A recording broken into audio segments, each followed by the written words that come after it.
हम लोकतंत्र की अम्मा हैं, लोकतंत्र हमारे रगों में बहता है, हम लोकतंत्र में जीते हैं। इस तरह की बातें जब भारत के प्रधानमंत्री अमेरिका में जाके कहते हैं तो सुनने में बड़ा अच्छा लगता है। जब वो कहते हैं कि दुनिया में ऐसा कोई देश नहीं जहां भारत के लोग ना हों, और दुनिया में कोई ऐसा भी देश नहीं जिसके लोग अमेरिका में ना हों।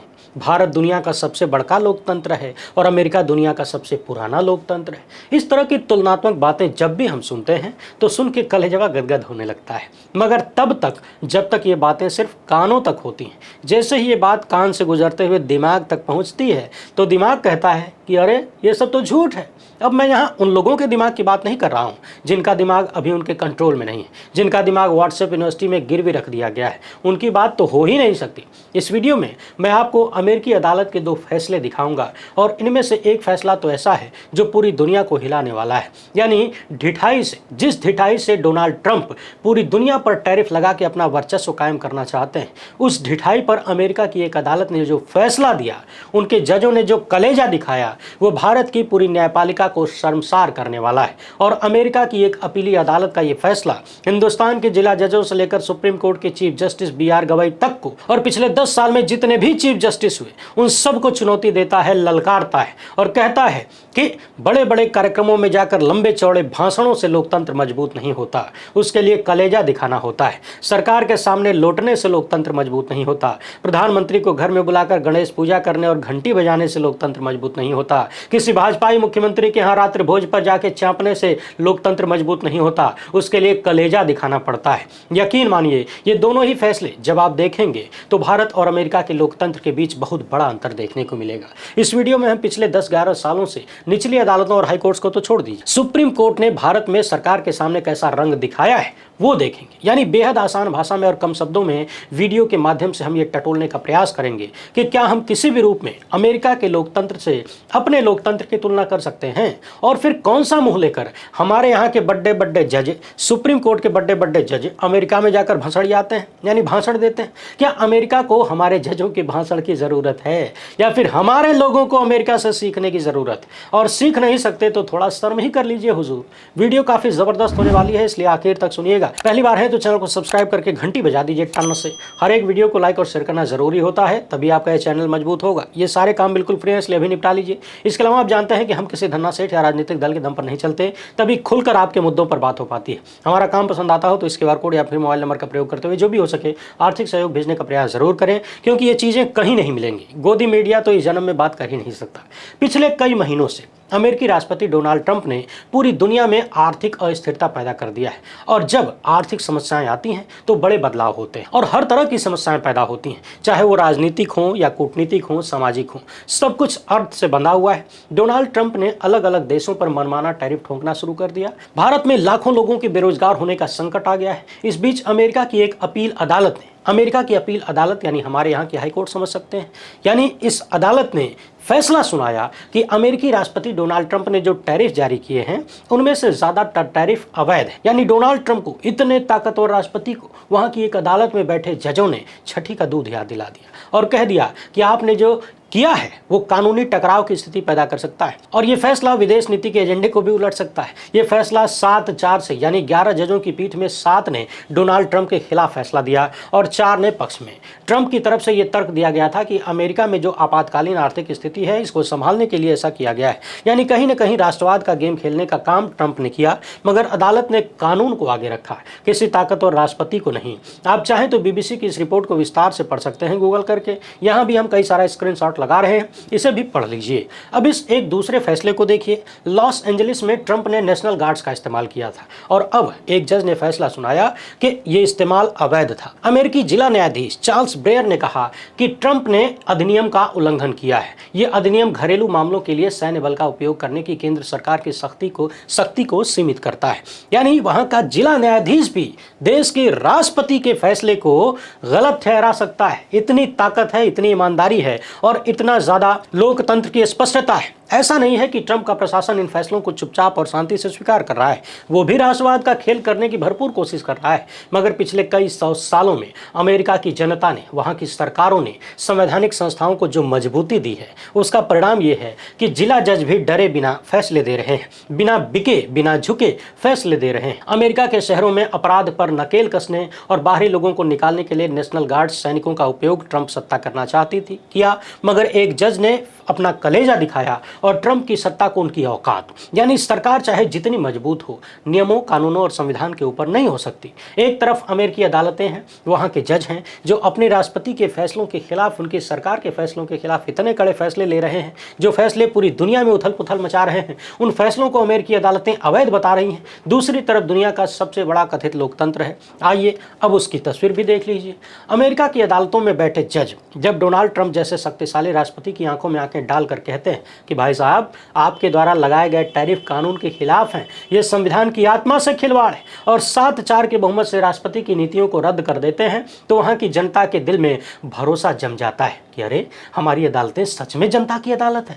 वहां जज गद्दी पर बैठकर सत्ता की गुलामी नहीं करते, बल्कि जनता की उम्मीदों के चौकीदार बनते हैं। अब जरा नजर घुमाइए अपने प्यारे भारत की तरफ। यहाँ अदालतों का हाल देखकर तो वही कहावत याद आती है कि जिस थाली में खाते हैं उसी में छेदिया देते हैं। फर्क बस इतना है कि यहाँ जज थाली में ही छेद नहीं करते, बल्कि उस थाली को ही उठाकर सरकार को भेंट कर देते हैं। 2018 का रफाल कांड याद करिए। पूरा देश चिल्ला रहा था, चौकीदार चोर है, चौकीदार चोर है। संसद से लेकर सड़क तक हंगामा था, लेकिन सुप्रीम कोर्ट ने कह दिया कि सब ठीक है, यानी सब चंगा सी, कोई चोरी नहीं हुई। अरे भाई, चोरी हुई या नहीं हुई, इसकी जांच होनी चाहिए थी ना। बिना जांच के आपने यूं ही कह दिया कि चोरी नहीं हुई। बंद लिफाफा बहुत कुछ कहलवा देता है। पर नहीं, हमारे माननीय जज साहब तो जैसे सरकार की तरफ से वकील बनकर खड़े हो गए। याद है जब विपक्ष दस्तावेज लहरा रहा था, प्रेस में रोज नए खुलासे हो रहे थे, तो अदालत ने तकरीबन आंख मूंद ली। ये वही बात हुई जैसे घर में हाथी खड़ा हो और लोग कहें हमें तो कुछ दिखवे नहीं किया। जज लोया की रहस्यमयी मौत को याद करिए। नाम आया अमित शाह का, दबाव की बातें सामने आई, परिवार सवाल पूछ रहा था, वकील मांग कर रहे थे कि जांच होनी चाहिए, लेकिन सुप्रीम कोर्ट ने कह दिया कि जांच की कोई जरूरत नहीं है। अरे वाह, जिसे देश की जनता शक की निगाह से देख रही थी, उसी को अदालत ने क्लीन चिट की तरह सुरक्षा कवच पहना दिया। यहाँ वही कहावत सही बैठती है, जाको राखे साइयां, मार सके न कोई। बस फर्क इतना है कि यहाँ साइयां सरकार थी और राखने वाला सुप्रीम कोर्ट। 2019 का अयोध्या फैसला याद करिए। अदालत ने साफ साफ कहा कि बाबरी मस्जिद को गिराना गैर कानूनी था, लेकिन जमीन किसे दी? जिन्होंने गैर कानूनी काम किया, क्या उन्हें सजा मिली? यानी यहाँ पर मामला वही हो गया कि गिराना गैर कानूनी था, तो जिसने गैर कानूनी काम किया उसे इनाम कैसे मिल सकता है? उसे तो सजा मिलनी चाहिए थी। ये तो वैसे ही हो गया जैसे डाका डालने वाला पकड़ा जाए और इनाम में उसे सोने की मोहरी दे दी जाए। इस फैसले ने भाजपा और मोदी सरकार की राजनीति को जैसे ऑक्सीजन सिलेंडर दे दिया। और फिर कमाल देखिए, इस फैसले पर हस्ताक्षर करने वाले मुख्य न्यायाधीश रंजन गोगोई को उसी साल राज्यसभा में बिठा दिया गया। और मत भूलिए, चंद्रचूड़ जो उस बेंच का हिस्सा थे, उन्होंने बाद में कहा कि ईश्वर के इशारे पर, ईश्वर के मार्गदर्शन में उन्होंने फैसला लिखा।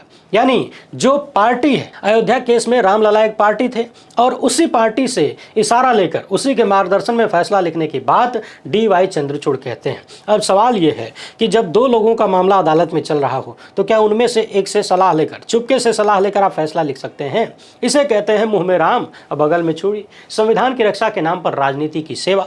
CAA आया तो देश भर में विरोध भड़क उठा। शाहीन बाग से लेकर विश्वविद्यालयों तक लोग सड़क पर थे, पुलिस लाठियां बरसा रही थी, गोलियां चल रही थी, लेकिन सुप्रीम कोर्ट बार बार सुनवाई को टालता रहा। अरे भाई, अगर कानून असंवैधानिक है तो तुरंत रोक लगाओ, अगर वैध है तो जनता को साफ साफ बता दो। लेकिन नहीं, अदालत ने वही किया जो कहते हैं ना कि न 3 में न 13 में। न सरकार को रोका, न जनता को राहत दी। किसी को कुछ पता नहीं क्या सही क्या गलत। समय खींचते रहे खाली, ताकि सरकार आंदोलन को दबा सके। ये तो वैसा ही खेल था जैसे धीमी आंच पर पकने वाली खिचड़ी, जो आखिरकार जनता के गले में फांस बनकर अटक गई। 2021 में पेगासस कांड आया। पूरा देश हिल गया कि पत्रकारों, एक्टिविस्टों और विपक्ष के नेताओं की जासूसी हो रही है। लेकिन सुप्रीम कोर्ट ने क्या किया? एक समिति बना दी और मामला ठंडे बस्ते में ढकेल दिया गया। यानी सरकार को खुलकर कह दिया, बाबू चिंता मत करो, हम तुम्हारा कुछ नहीं बिगाड़ेंगे। देंगे और न बिगड़ने देंगे। लोगों ने कहना शुरू कर दिया कि न 9 मन तेल होगा और न रधवा नाचेगी। जांच हुई तो भी आधी अधूरी और सरकार चैन की बंसी बजाती रही। याद है 2019 में देवेंद्र फडणवीस और अजीत पवार का भोरे भोरे शपथ ग्रहण। सुप्रीम कोर्ट ने सुनवाई में इतना टाइम लगाया कि भाजपा को सरकार बनाने का मौका मिल गया। बाद में जब शिंदे गुट ने बगावत की तब भी अदालत ने ऐसे ऐसे पैंतरे लिए कि भाजपा को ही फायदा मिले। लोग कहने लगे कि यहाँ तो बिल्ली को ही दूध की रखवाली सौंप दी गई है। वैसे आपको यह भी मामला याद होगा कि किस तरीके से महाराष्ट्र में विधायकों की अयोग्यता का मामला चंद्रचूड़ के आने से पहले था, यानी उनके चीफ जस्टिस बनने से पहले का था, और वो चीफ जस्टिस बन के चले गए, रिटायर हो गए, मामला लटका रह गया। हुजूर की कारस्तानी ये देश कभी भूलेगा नहीं। फिर आया कश्मीर का मामला। सरकार ने धारा 370 खत्म की। कानूनी जानकारों ने बार बार सवाल उठाया कि ये सीधे सीधे संविधान की आत्मा के खिलाफ था, लेकिन सुप्रीम कोर्ट ने कहा कि सब वैध है। यानी जिस जनता का भरोसा टूट रहा था उसे संभालने की बजाय अदालत ने सरकार का ही पलड़ा भारी कर दिया। ये वही बात हुई, जिस डाल पर बैठे थे उसी को काट दिया। 2023 में नोटबंदी का फैसला आया। करोड़ों लोग बर्बाद हो गए इसकी वजह से, छोटे व्यापारी खत्म हो गए, लेकिन सुप्रीम कोर्ट ने कहा कि सरकार का फैसला सही था। ओहो, जनता की कमर टूटी, अर्थव्यवस्था चौपट हुई, लेकिन अदालत ने आंकड़ों की जगह सरकार की दलीलों पर भरोसा किया। मानो कह रहे हो कि सांप भी मर जाए और लाठी भी न टूटे, पर असल में तो सांप बच गया और मरा कौन? जनता। अब आते हैं सबसे बड़े घोटाले पर, इलेक्टोरल बॉन्ड, जिसमें सीधे सीधे नरेंद्र मोदी की संलिप्तता थी। उन्होंने देश को भरोसा दिलाया था कि इससे राजनीतिक चंदे में पारदर्शिता आएगी, मगर यह खेल बहुत ही खतरनाक था, गंदा था। 2017 से याचिकाएं लंबित थीं, लेकिन सुप्रीम कोर्ट ने 6 साल तक टाल मटोल किया। 6 साल टाल मटोल करता रहा भारत का सुप्रीम कोर्ट। कहने को यह दुनिया का सबसे बड़ा लोकतंत्र है। भाजपा को हजारों करोड़ मिलते रहे, और जब 2024 का चुनाव नजदीक आया तब अदालत बोली कि यह स्कीम असंवैधानिक है। वाह भाई वाह, ये तो वैसे ही हुआ जैसे घोड़ी निकल गई, बारात चली गई, तब पंडित जी श्लोक पढ़ना शुरू करते हैं। जनता को समझ में आ गया कि यह फैसला भी मात्र दिखावा है। अब आप ही सोचिए, अमेरिका की अदालत ट्रंप को रोक सकती है, लेकिन भारत की अदालत मोदी सरकार के सामने हाथ जोड़कर खड़ी नजर आती है। पूर्व सीजेआई रंजन गोगोई हों, अरुण मिश्रा हों, डीवाई चंद्रचूड़ हों, बोबड़े हों या रमन्ना, सबकी कलम सत्ता के इशारे पर चलती हुई नजर आई। भारत का सुप्रीम कोर्ट जनता का नहीं बल्कि मोदी सरकार का सुप्रीम कोर्ट है, ऐसी बातें होने लगी। आप ही लोग करते हैं। लोकतंत्र में कानून जनता की रक्षा के लिए होते हैं, लेकिन भारत में कानून सरकार की ढाल बनते हुए नजर आते हैं। यूएपीओ को याद करिए, यानी अनलॉफुल एक्टिविटीज प्रिवेंशन एक्ट, यानी सरकार जिसे चाहे आतंकवादी करार दे दे, और सुप्रीम कोर्ट, जी हाँ वही सुप्रीम कोर्ट जिसने इसे बार बार सही ठहराया। अब देखिए ना, अगर कोई पत्रकार सरकार के खिलाफ लिख दे तो एनआईए उसका दरवाजा तोड़ के अंदर घुस जाती है। किसान, छात्र, एक्टिविस्ट, जिसे देखो उसे आतंकवादी बना दिया जाता है। अदालत में याचिका जाती है तो जज कहते हैं सरकार ने जो कहा वो सही है। ये वही स्थिति है जैसे बिल्ली दूध पीकर मुंह चाटे और घर वाले कहें कि नहीं नहीं ये तो भगवान का प्रसाद है। वैसे हाल ही में आपने देखा, उमर खालिद, शर्जील इमाम जैसे मामलों में दिल्ली की एक अदालत ने फिर से जमानत देने से इनकार कर दिया। याद करिए, 5-5 साल से ये लोग बिना ट्रायल के जेलों में बंद हैं। यानी शायद अगर कुछ नहीं किया होगा, इनका कोई अपराध नहीं होगा, तो जब ये जेल से निकलेंगे तो ये हमारे लोकतंत्र के लिए कितना बड़ा धब्बा होगा कि हम एक व्यक्ति को सालों तक जेल में रखते हैं बिना ट्रायल के और उसे जमानत तक नहीं मिलती। बाद में पता चलता है कि उसने कुछ किया ही नहीं। जाहिर सी बात है, अगर किया होता, सरकार के पास सबूत होते तो ट्रायल शुरू हो गया होता और सजा देकर अब तक उस पर राजनीति हो रही होती। मगर भारत में प्रक्रिया ही सजा बन जाती है, उसी का लाभ सत्ता उठा रही है। किसान आंदोलन में, सीए विरोध में, मणिपुर हिंसा में, हर जगह सरकार ने यूएपीए का डंडा घुमाया और सुप्रीम कोर्ट चुपचाप देखता रहा। जनता ने कहा यह कैसा न्याय है, जहां न्याय की देवी की आंखों पर पट्टी नहीं बल्कि सरकार का पट्टा बंधा हुआ नजर आता है। एनआईए का इस्तेमाल अब आतंकवादियों से ज्यादा कथित रूप से सरकार के विरोधियों पर हो रहा है। जैसे ही कोई आवाज उठाता है भ्रष्टाचार बंद करो, लोकतंत्र बचाओ, तो एनआईए पहुंच जाती है और अदालत कहती है कि सब ठीक है, देश की सुरक्षा जरूरी है। अरे भाई, सुरक्षा तो जरूरी है देश की, लेकिन देश का लोकतंत्र की सुरक्षा भी तो जरूरी है। पर अदालत को यह बात शायद समझ में नहीं आती या फिर वो समझना नहीं चाहती। अब आते हैं नकली एनकाउंटर पर, फर्जी एनकाउंटर पर। देश भर में फर्जी एनकाउंटर की खबरें आती रहती हैं, आरोप लगते रहते हैं। यूपी में, हैदराबाद में, मणिपुर में पुलिस गोली मार देती है और सरकार कहती है सबूत पेश करो कि ये नकली था, और अदालत कहती है कि पुलिस ने कहा है तो सही कहा होगा। याद है हैदराबाद का वो रेप कांड, आरोपियों को पुलिस ने गोली मार दी और पूरा देश ताली बजाने लगा। सुप्रीम कोर्ट ने भी कहा कि जनता का गुस्सा जायज है। अरे भाई, जनता गुस्से में हो सकती है, लेकिन अदालत का काम गुस्से को कानून में बदलना नहीं है। अदालत का काम है न्याय दिलाना। मगर यहाँ तो अदालत लोक भावनाओं से चलती हुई नजर आती है। अब आते हैं कॉर्पोरेट जगत पर। अडानी का नाम सुनते ही पूरा बाजार हिल जाता है। हिंडनबर्ग रिपोर्ट ने जब खुलासा किया कि अडानी के धंधे में गड़बड़ है तो सुप्रीम कोर्ट ने क्या किया? सरकार से कहा कि आप ही जांच करिए हुजूर। वाह, यानी चोर से ही पूछो कि चोरी किसने की, जांच करो। अडानी मोदी सरकार के खास हैं, ये सबको पता है, मगर अदालत का काम है कि वो सत्ता और कारपोरेट की मिली भगत को तोड़े। पर हुआ उल्टा, अदालत ने जांच का ठेका सरकार को ही दे दिया। जनता कह उठी कि नक्कार खाने में तूती की आवाज कौन सुने, कारपोरेट चंदा और इलेक्टोरल बॉन्ड। अब जब खुलासा हुआ कि भाजपा को 8 साल में 6500 करोड़ रुपए से ज्यादा का कारपोरेट चंदा मिला, तो सुप्रीम कोर्ट ने क्या किया? वही चुप्पी, वही शांति। बाद में कहा गया कि ये स्कीम गलत थी। जब जनता वोट डालती रही तब तक आपको नींद आ रही थी, अब जब सरकार जीत गई तब जागे। ये तो वैसे ही हुआ जैसे राम नाम गाते गाते यमराज सामने खड़े हो जाएं और तब याद आया कि पूजा अधूरी है। मीडिया और अदालत का प्रेम देखिए। मीडिया, जिसे लोकतंत्र का चौथा स्तंभ कहा जाता है, सरकार का भोंपू बन चुका है। और अदालत मीडिया की तरफ देखती भी नहीं, गलती से भी नहीं देखती। चाहे गोदी मीडिया वाले झूठ पर झूठ फैलाएं, नफरत फैलाएं, जनता को भड़काएं, अदालत कहती है ये तो अभिव्यक्ति की स्वतंत्रता है। लेकिन जैसे ही कोई स्वतंत्र पत्रकार सवाल कर देता है तो अदालतों में देशद्रोह की चर्चा होने लगती है। यानी वही हाल जैसे गाय घास खाए तो धर्म है और बकरी खा ले तो अधर्म है। चुनाव आयोग और अदालत को याद करिए। देश का केंचुआ सीधे सीधे सरकार का साथी बन चुका है, यानी उसके लिए काम करने वाला दिखता है। वोटर लिस्ट से नाम गायब हो रहे हैं, ईवीएम पर सवाल उठ रहे हैं, लेकिन अदालत कहती है कि कोई गड़बड़ी नहीं है। जनता तो ये कह उठी कि न्याय के नाम पर अन्याय का महाभोज चल रहा है हुजूर। किसान आंदोलन और सुप्रीम कोर्ट को भी तो याद ही कर लीजिए। किसान सड़कों पर थे, दिल्ली की सीमाओं पर ठिठुरते हुए ठंड में बैठे थे। 700 से ज्यादा किसानों की जान चली गई। सुप्रीम कोर्ट ने क्या किया? सरकार को कोई सख्त आदेश दिया नहीं, बस कानून पर स्टे लगा दिया और कहा कि कमेटी बन जाए। यानी किसान सड़कों पर मर रहे थे और आप कमेटी बना रहे थे। नतीजा क्या हुआ? इन सारी चीजों का नतीजा क्या है? ये सब देखकर जनता कहने लगी है कि भारत की अदालत जनता की अदालत नहीं, शायद मोदी सरकार की अदालत बन गई है। यहाँ जज संविधान नहीं, सत्ता की किताब पढ़ते हैं। यहाँ फैसले न्याय के तराजू में नहीं, प्रधानमंत्री कार्यालय की मेज से तय होते हैं क्या? समझने वाली बात यह है कि आज भले ही हम अदालतों पर सवाल उठा रहे हैं, उनकी कार्यशैली पर सवाल उठा रहे हैं, लेकिन यह भी सच है कि कभी भारत की न्यायपालिका जनता के भरोसे की धुरी हुआ करती थी। याद कीजिए केशवानंद भारती केस 1973 में सुप्रीम कोर्ट ने कहा था कि संविधान की मूल संरचना को कोई भी सरकार नहीं बदल सकती। उस समय जनता ने राहत की सांस ली थी कि अदालत सत्ता के आगे झुकेगी नहीं। याद करिए एडीएम जबलपुर केस 1976 इमरजेंसी। उस समय सुप्रीम कोर्ट ने कहा था कि आपातकाल में नागरिकों के मौलिक अधिकार निलंबित किए जा सकते हैं। यह भारतीय न्यायपालिका का सबसे काला फैसला है। लेकिन 44 साल बाद 2017 में सुप्रीम कोर्ट ने माना कि वो फैसला गलत था। जनता ने कहा चलो देर से सही, अदालत ने अपनी गलती तो मानी। लेकिन आज का हाल लगता है जैसे अदालत ने फिर वही गलती दोहरा दी। बस फर्क इतना है कि तब इंदिरा गांधी की सरकार थी और अब नरेंद्र मोदी की सरकार है। तब भी अदालत ने झुककर सत्ता को सलामी दी थी, आज भी वही हो रहा है, बल्कि उससे ज्यादा हो रहा है। कहावत है एक बार सांप काट ले तो आदमी रस्सी से भी डरता है, लेकिन हमारी न्यायपालिका इतनी भोली भाली है कि बार बार सत्ता के जाल में फंसी जाती है। हुजूर, लोग खाना खाने चले ही जाते हैं और लड्डू खिलाने बुला ही लेते हैं। न्यायपालिका की ताकत जनता के भरोसे में होती है। अगर जनता का विश्वास टूट गया तो अदालत की इमारत महज पत्थर और लोहे की ढांचा भर रह जाएगी।